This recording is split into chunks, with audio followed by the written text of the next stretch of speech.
Hai semuanya, kita akan mempelajari VB.NET pada kesempatan kali ini. Langsung saja, VB.NET adalah bahasa pemrograman yang dikeluarkan oleh Microsoft. Untuk mempelajari VB.NET tidak terlalu susah. Mari kita coba saksikan video mempelajari pengenalan VB.NET. Pastikan aplikasi VB.NET sudah terinstall di komputer atau di laptop teman-teman semuanya. Dan saya coba akan mulai dengan membuka aplikasi VB.NET-nya. Oke, kita cari Visual Basic.NET atau Visual Studio. Kali ini saya akan menggunakan versi yang 2010. Versi 2010 perkembangan dari versi sebelumnya, dan sekarang versinya sudah lebih up to date lagi, 2013 bahkan sampai dengan 2016. Oke, saya coba klik. Ini adalah tampilan awal pertama dari Visual Basic.NET. Ini adalah tampilan dari hasil ketika sudah membuka aplikasi program Visual Basic.NET. Langkah pertama yang harus kita lakukan adalah klik menu File, kemudian New Project, atau bisa dengan menekan tombol Ctrl N. Kita klik. Untuk mempelajari VB.NET kita pilih Visual Basic. Adapun untuk bahasa pemrograman lainnya bisa dipilih dengan other language. Di sini ada beberapa opsi untuk memilih bahasa pemrograman. Kali ini kita pilih Visual Basic.NET. Kemudian untuk nama dari aplikasi yang akan kita buat, silakan diubah namanya sesuai dengan keinginan kita, tergantung dari aplikasi yang akan kita buat. Oke, dalam penamaan aplikasi atau project istilahnya, sangat disarankan tidak menggunakan spasi, karena di sini secara default atau standarnya penggunaan nama dari aplikasi atau projectnya tidak menggunakan spasi. Jadi bisa kita lakukan perubahan namanya dengan tanpa menggunakan spasi atau karakter aneh lainnya. Sementara kita coba rubah namanya dengan menggunakan kata latihan 1. Di sini juga teman-teman bisa berusaha merubah versi .NET yang diinginkan. Kita coba gunakan versi 3.5. Kemudian kita klik OK. Karena nama projectnya sudah kita rubah dengan nama latihan 1, maka di navigasi yang sebelah kanan atau namanya dengan Solution Explorer akan muncul latihan 1 sesuai dengan yang kita rubah namanya. Kali ini saya akan memperkenalkan beberapa tampilan yang nanti yang akan kita gunakan dalam pembelajaran kali ini. Di samping sebelah kiri layar itu yang disebut dengan toolbox atau tempat perkakas. Dalam hal ini toolbox adalah tempat kumpulan dari objek-objek atau komponen-komponen yang akan kita gunakan. Kemudian ada di tengah ini adalah sebuah form. Form adalah tampilan interface yang bisa akan kita gunakan dalam membuat aplikasi atau nanti ketika kita berinteraksi dengan program. Kemudian ada yang di sebelah kanan. Sebelah kanan ini terbagi menjadi 2, ada Solution Explorer, kemudian ada Properties. Solution Explorer menampilkan secara keseluruhan aplikasi yang sedang dibuka atau project yang sedang dibuka. Terdapat item apa saja. Kemudian di Properties adalah sebuah keterangan atau atribut-atribut dari objek yang dipilih.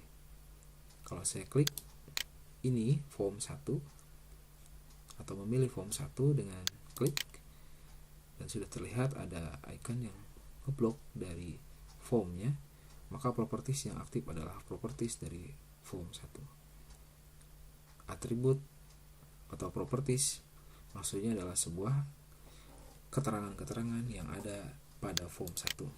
Bisa berupa warna, tulisan, huruf, ukuran, dan lain sebagainya. Di sini ada beberapa keterangan atribut properties yang bisa dijelaskan, tapi tidak disebutkan, tidak akan saya jelaskan satu persatu. Nanti kita akan coba sambil berjalan saja.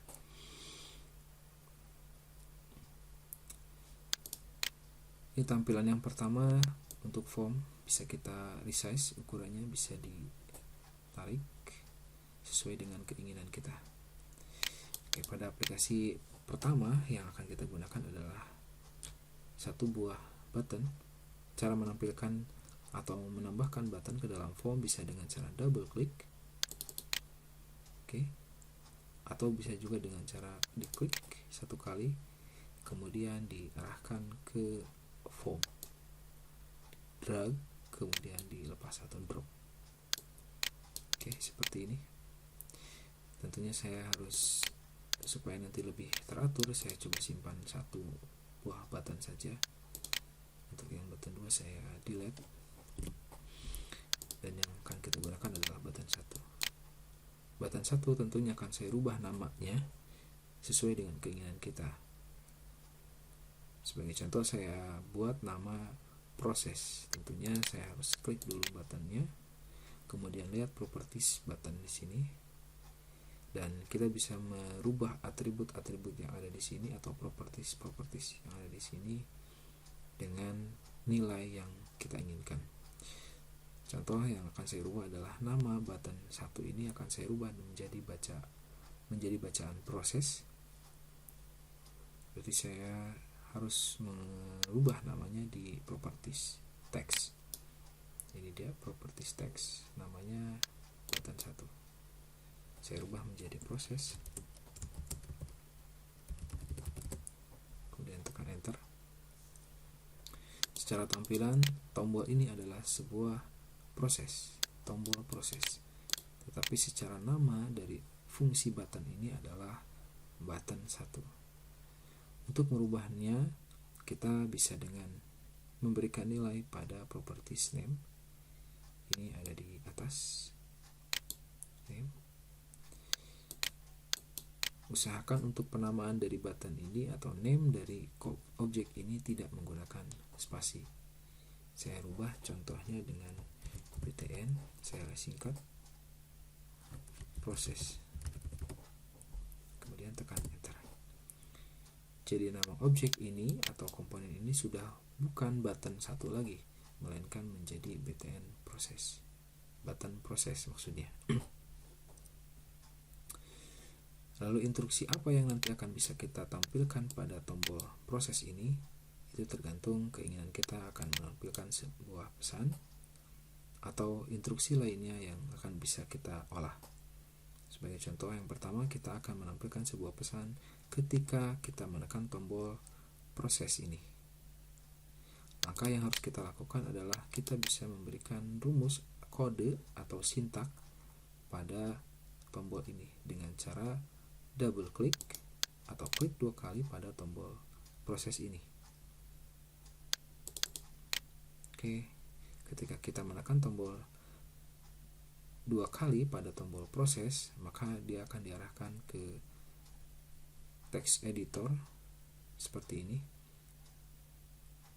Perlu saya jelaskan kalau ini adalah berorientasi objek. Objek itu mengandung sebuah kelas. Ini adalah public class form 1. Ini juga diakhiri dengan end class. Kemudian di dalamnya adalah sebuah metode. Metode ini lebih ke arah berhubungan dengan button ini. Oke, ini adalah sebuah metode, awal metode, dan ini diakhiri dengan end sub. Jangan sampai hilang kalau public class form 1 berarti berpasangan dengan end class. Private sub button proses klik sampai dengan end sub. Di sini kita akan bisa ngetik rumus. Instruksi yang tadi saya akan buat adalah membuat sebuah pesan. Cara membuat pesan pada visualbasic.net dengan cara ngetik msgbox, kalau buka tanda kutip 2 double quote, isi pesannya. Hai, selamat datang di vb.net. Kemudian kurung tutup. Ini adalah sebuah pesan singkat yang bisa kita buat pada vb.net. Untuk melihat hasilnya, apakah pesan ini akan muncul atau program berjalan dengan baik, kita bisa menekan tombol play ini, atau bisa dengan menekan tombol debug, kemudian start debugging, atau dengan cara menekan tombol function key yang ada di keyboard F5 yang ada di keyboard. Oke, sama saja. Saya coba klik ini contoh, maka yang akan muncul adalah form 1 sesuai dengan yang kita inginkan. Apa yang akan terjadi ketika kita klik tombol proses? Ya, tombol proses berhasil kita buat dengan menampilkan pesan "Hai, selamat datang di VB.net". Saya akan merubah sedikit tampilan dari pesan ini supaya lebih lengkap, karena di sini judulnya ini adalah judul pesan. Judul pesannya adalah latihan 1 karena melihat ke nama projectnya adalah latihan 1. Saya coba klik OK, kemudian close terlebih dahulu. Kalau proses sedang dijalankan atau sedang running, kita tidak bisa melakukan perubahan secara langsung. Oke, saya coba ketik beberapa kata dan ini memang seperti dikunci.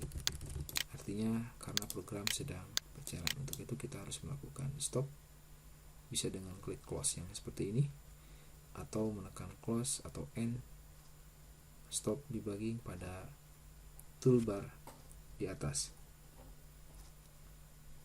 Oke, terserah mau dipilih yang mana, sama saja. Saya pilih close seperti ini. Instruksinya tadi saya akan menambahkan sebuah judul atau menambahkan button yang baru, atau bahkan menambahkan sebuah icon baru. Setelah tanda kutip kita kasih koma, escape box style, OK only, kita tekan tab supaya lebih cepat, koma, ini adalah judulnya, judul pesan.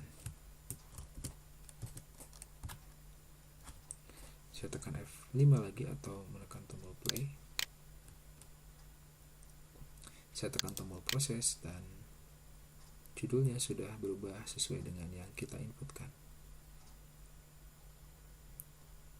Saya tambahkan lagi untuk perubahannya. Di sini saya tambahkan simbol dan, kemudian message box information.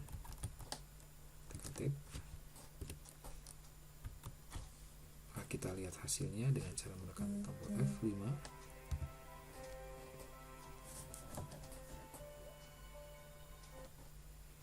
Lihat hasilnya seperti ini.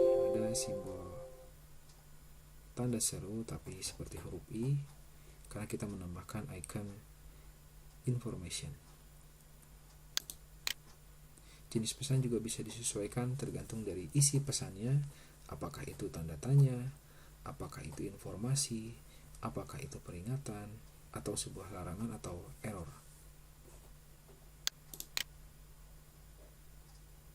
Secara singkat penulisan kode ini bisa kita singkat sebagai berikut: VB OK only plus VB information.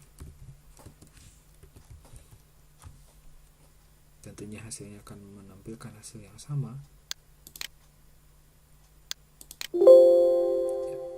Tidak jauh berbeda hasilnya. Ini adalah sebuah pesan yang lebih lengkap. Berikutnya saya ingin menampilkan sebuah pesan dengan 2 baris pada 1 kali tampilan pesan. Oke, kita stop terlebih dahulu. Di sini saya akan memangkas menjadi 2 baris. Baris yang pertama adalah hi, dan baris yang kedua adalah selamat datang di VB.net. Yang perlu kita lakukan adalah memberi tanda kutip, di mana kita akan memisahkan atau seperti menekan tombol enter pada kalimat ini. Saya ingin simpan di hi atau dipisah di ketika kata hi dengan dengan menampilkan tanda kutip 2 atau double quote sebanyak 2 kali, kemudian kasih simbol dan sebanyak 2 kali, kemudian di tengah-tengah kita gunakan VB_CR_LF.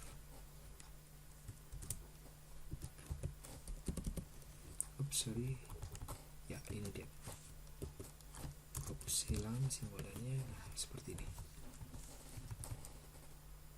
Atau bisa juga dengan menggunakan simbol plus pada CRLF ini. Maka kita coba lihat hasilnya. Dan baris akan berubah dan berpindah ke bawah setelah kita menambahkan kode VB_CR_LF.